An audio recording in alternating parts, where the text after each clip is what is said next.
Hello বন্ধুরা, তোমরা সবাই কেমন আছো? আশা করছি সবাই খুব ভালো আছো। আর তোমাদের আশীর্বাদে, ভগবানের আশীর্বাদে আমিও খুব ভালো আছি। তো আজকে আমি তোমাদের সামনে আরেকটি নতুন ভিডিও নিয়ে চলে এসেছি, যেটা কোনো ব্লগ ভিডিও না। আজকে একটা ইনফরমেশন ভিডিও নিয়ে এসেছি। সবাই জানো যে আমি ব্লগ ভিডিও করি, কোনো ইনফরমেশন ভিডিও আমি করি না। কিন্তু একটা ভাই আমার কাছে জানতে চেয়েছে যে আমি যে ভিডিও করি, তো সেই ভিডিওটা আমি কিভাবে আরকি ভয়েসটা দিই যাতে কোনো নয়েজ আসে না। তো আমি এই প্রশ্নটা আগেও দুটো দিদি করেছিল। তো আমি তাদেরকে যেহেতু রিপ্লাই কমেন্টের মাধ্যমে উত্তরটা দিয়েছিলাম। কোনো ভিডিও করিনি। তো আবার একটা ভাইয়ের আমি কমেন্টটা পেলাম। তো ভাবলাম দেখো হয়তো অনেকেই জানে, অনেকেই জানে না। তো আমি যদি এটার জন্য আলাদা একটা ভিডিও করি তাহলে হয়তো যারা জানে না তাদের একটু কাজে লাগবে।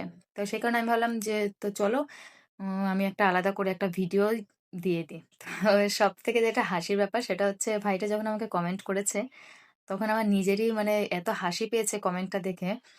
তার কারণ হচ্ছে একটাই যে, দেখো আমার বাড়িতে একটা ছোট্ট একটা বাড়ি, তার ভিতরে আমাদের ২৫ জন লোক থাকি আমরা। মানে তার ভিতরে বাচ্চা আছে ৭ জন। ঠিক আছে? তো সেই ফ্যামিলির মধ্যে দিয়ে আমরা হচ্ছে গিয়ে ভয়েসটা দিই আমি ভিডিওতে। তো আমি নিজেই মাঝে মাঝে ভিডিও দিতে পারি না আমার ভয়েস দেওয়ার জন্য। দেখো দূরের ভয়েসটাকে আমি এনহ্যান্স করতে পারি।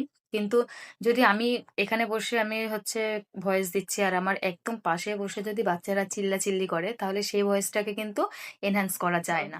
এটাই আরকি বলার ছিল যে হাসিটা আমার এই কারণেই পেয়েছে যে আমি সারাক্ষণ আরকি ভয়েস নিয়ে ভাবতে থাকি যে কোন সময়টা ভয়েস দিলে আমি একটু সাউন্ড আসবে না, নিরিবিলি থাকবে বাড়িটা। তো যাই হোক আমার মতন প্রবলেম তার মানে আরো মানুষেরও হয়। তো আমি যেভাবে ভয়েসটাকে এনহ্যান্স করি, হ্যাঁ, আমার ভিডিওতে ভয়েস অতটা আসে না। মানে নয়েজ আসে না ভয়েসের মধ্যে। যেহেতু আমি ওইটাকে এনহ্যান্স করে দিই। তো আমি আজকে তোমাদেরকে সেটাই দেখাবো। বেশি কথা বলব না। ওটাই দেখাবো যে আমি কিভাবে আরকি ভয়েসটাকে আমি নয়েজ ছাড়া করি আরকি উইথআউট নয়েজ এ। তো চলো আগে আমি তোমাদেরকে সেটাই দেখাই। তো তার জন্য আমার হচ্ছে গিয়ে স্ক্রিনের দিকে দেখো। তো দেখো তার জন্য আমি কিন্তু প্রথমে আমার মোবাইল স্ক্রিনে চলে এসেছি। আর এখানে এসে তোমাকে যেটা করতে হবে, ভয়েস এনহ্যান্স করতে গেলে কিন্তু আমাদেরকে ক্যাপকাট ব্যবহার করতে হবে। তো ক্যাপকাট অ্যাপ্লিকেশনটা যার ইনস্টল করা আছে তো খুব ভালো কথা। আর যার ইনস্টল করা নেই সে ক্যাপকাটটা ইনস্টল করে নাও। আর তারপরে যেটা সবথেকে দরকার ক্যাপকাট চালানোর জন্য সেটা হচ্ছে আমাদের ভিপিএন কানেক্ট। দেখো এখানে কিন্তু আমার ভিপিএনটা কানেক্ট করাই আছে। তো আমি এখন ডাইরেক্ট চলে যাব ক্যাপকাটে। ব্যাস এবার ক্যাপকাটে গিয়ে আমাকে একটা নতুন একটা ভিডিও নিয়ে নিতে হবে, যেটা দিয়ে আমি তোমাদেরকে বোঝাতে পারবো। তো আমি এইটাই নিচ্ছি, এক্ষুনি আমি যেটা করেছি ভিডিও। তো এই ভিডিওটাতে তোমাদেরকে আগে আমি ভয়েসটা শোনাই। নমস্কার বন্ধুরা, সবাই কেমন আছো? আশা করছি সবাই খুব ভালো আছো। দেখো পিছনে একটা ঘ্যার ঘ্যার ঘ্যার ঘ্যার করে তোমাদের আওয়াজ হচ্ছে। আশীর্বাদে, ভগবানের আশীর্বাদে আমিও খুব ভালো আছি।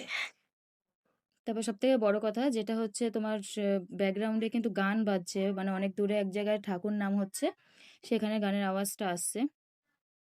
তো এখন আমাকে সেটাকেই, ওই আওয়াজটাকেই আমার হচ্ছে এনহ্যান্স করতে হবে। তো কি করতে হবে, এখানে দেখো একদম নিচের অপশনে দেখো এখানে আছে এনহ্যান্স ভয়েস, এটার উপরে ক্লিক করে তারপরে এখানে ক্লিক করতে হবে। নমস্কার বন্ধুরা, সবাই কেমন আছো? আশা করছি সবাই খুব ভালো আছো। আর তোমাদের আশীর্বাদে, ভগবানের ভগবানের আশীর্বাদে আমিও খুব ভালো আছি। তো আজকে আমি একটা নতুন ভিডিও নিয়ে চলে এসেছি। তো এখানে এটা কিন্তু কোনো ব্লগ এনহ্যান্স ভিডিও। হচ্ছে, একটু সময় লাগবে এখানে। তো একবার হয়ে গেছে, তারপরে আবার এটাকে একটু এদিকে টেনে দাও, তাহলে পুরো ক্লিয়ার হয়ে যাবে।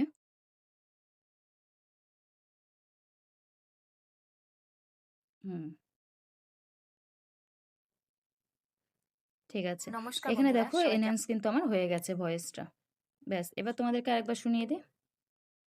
নমস্কার বন্ধুরা, সবাই কেমন আছো? আশা করছি সবাই খুব ভালো আছো। আর তোমাদের আশীর্বাদে, দেখো ভগবানের কতটা আশীর্বাদে ক্লিয়ার হয়ে গেছে আমার ভয়েসটা। একদমই কিন্তু আর ব্যাকগ্রাউন্ডে কোনো রকম কোনো নয়েজ আসছে না। তো এই হলো, তারপরে এক্সপোর্ট করে নিলে এখান থেকে হয়ে যাবে। তো এই ছিল আজকের ভিডিও। তো আর বেশি বড় করব না। তারপরে এখানে কিন্তু এনহ্যান্স হয়ে গেছে। তোমরা যেকোনো ভিডিও কিন্তু যেখান থেকেই হোক, এডিট করে হোক বা CapCut এ গিয়ে এডিট করো, যেখানেই করো, এখানে এসে যদি এনহ্যান্স করে দাও তোমাদের কিন্তু কাজটা হয়ে যাবে। তো এই ছিল আজকের ভিডিও। তোমরা আশা করি বুঝতেই পেরেছো আমি কিভাবে নয়েজ মানে ভয়েস থেকে নয়েজ আউট করি। তো যাই হোক ভিডিওটা যদি বুঝতে পারো তো খুব ভালো কথা। যদি বুঝতে না পারো আমাকে কমেন্ট বক্সে জানিও। আমি অবশ্যই ভালো করে বুঝিয়ে দেওয়ার চেষ্টা করব। আর আর যদি কোনো প্রশ্ন থাকে তাহলে কমেন্ট বক্সে অবশ্যই জানিয়ে দিও। আমি যতটুকু জানি তোমাদের সঙ্গে ততটুকুই আমি শেয়ার করব। তো আজকের ভিডিওটা এই পর্যন্তই। আবার দেখা হবে নেক্সট কোনো ভিডিওতে। টাটা।